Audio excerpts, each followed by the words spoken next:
Hi folks, it's Julie Desjardins here on the Julie Show, and today's topic is hot, but sad and solemn. And I think that it's really important to go over this issue and take a good look at it from within and look at what is really going on in the world. There's so much violence going on in the world today, and I just want us to pause and take a moment to send blessings to those who have suffered, and maybe from a very young age. But today's topic, I'm going over the Navy Yard shooting, and maybe you heard and maybe you haven't heard yet, and maybe you don't really know the details of it. But I'm going to put this into a full swing of being able to connect to understanding and reflecting on how we can use this, how we can learn from this by listening to these tragedies, especially like this one that just happened yesterday. And I got my information from CNN US. That's my resource. And overall, I want to say, everybody, go be good to yourself and to your home and to those you work with. Go be good, because it is not worth blowing off negativity and being cowardly, as Obama put.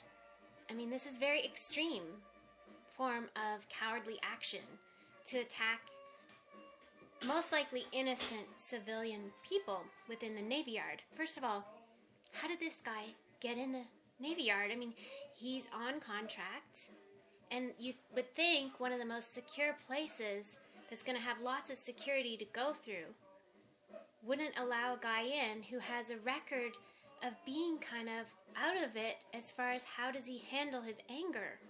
He has been on contract, and he was upset about something to do with getting back from a month in Japan, and he didn't get the appropriate salary, or his expenses weren't covered properly, and he was upset. And he really bottled that anger, and for some reason thought it was intelligent to just go ahead and do something sneaky, like bring a shotgun into the Navy Yard and shoot and kill 12 people and injure 8 badly. Like, what? The most secure place, you would think. This wasn't on enemy territory. This was at home in Washington. And so no matter what your political, economic, religious views are, I'm sure somehow you have a heart to relate to, let's be intelligent, folks. And what's kind of intense is to realize that just last week in Colorado, 2 people who were in the position as lawmakers, who were Democrats, got removed. They had been elected and put in that position, and then somehow 2 of them were extracted when notified, or take note, they weren't necessarily notified, but somehow people didn't like the fact that these people supported the gun legislations that were being pushed through. So they were removed, and this isn't done very often, or if ever.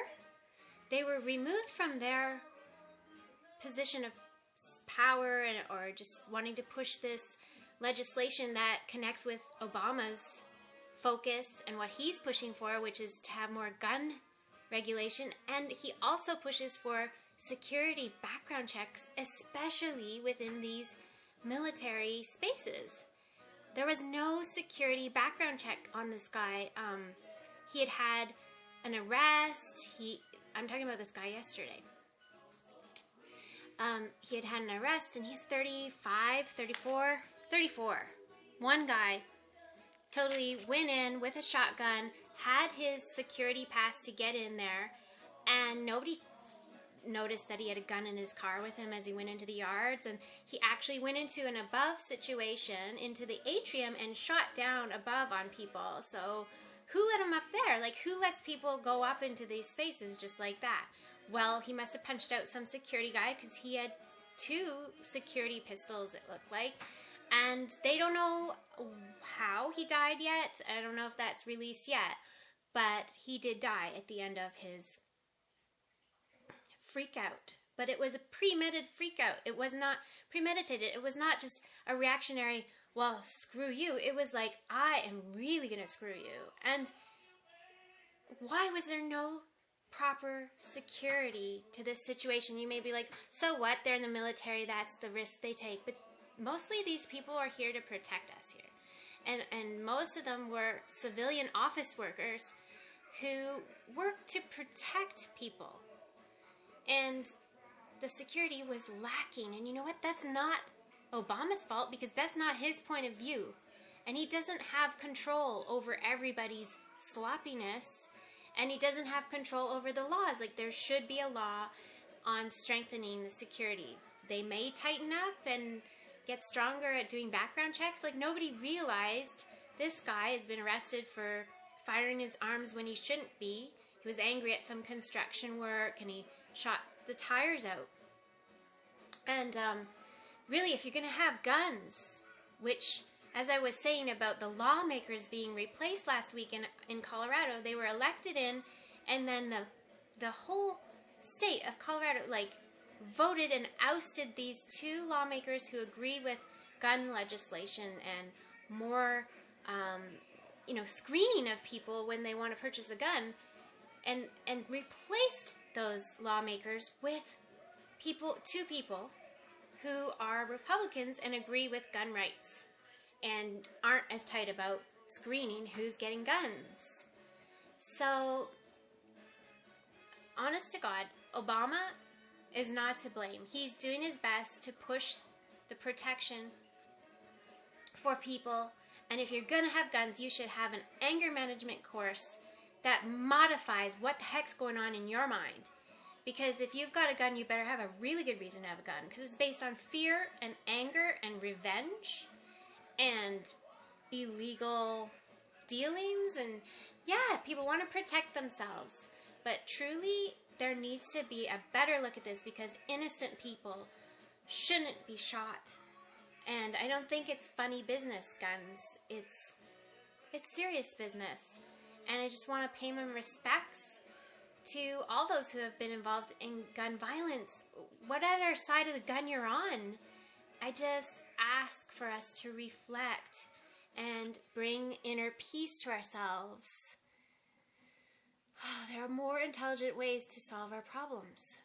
And look I'm sure that Aaron Alexis, who died at the end of that temper tantrum, didn't truly find happiness or even relief after going on a rampage. And I know it's risky to discuss these things, but I'm willing to discuss them in a way that just brings healing to the whole situation, and that we're able to communicate. And hey, bosses, if you're shafting your workers, you should be more aware of like what kind of tension you're causing. And if it's not your fault, like you gotta fire someone and it's not your fault. This is very serious situations where people feel like they're getting shafted in their salaries.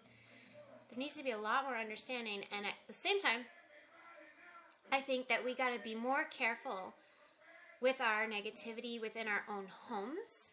That every word and thought we put out is either a love blessing or a negative bullet. And really, you're just putting the bullet to your own head. Mentally, you're shutting yourself down for a life that you want to live.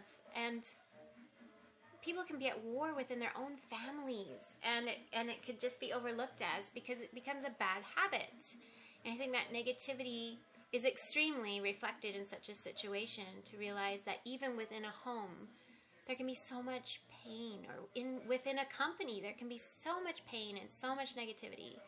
So I ask us all to take a moment and reflect and bring peace within and peace to the whole world in our positive, healing, understanding, and intelligent solving attitude. This is Julie Desjardins on The Julie Show, and this is your hot topic for the day.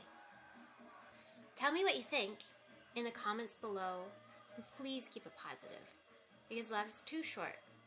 Life is too short to be negative.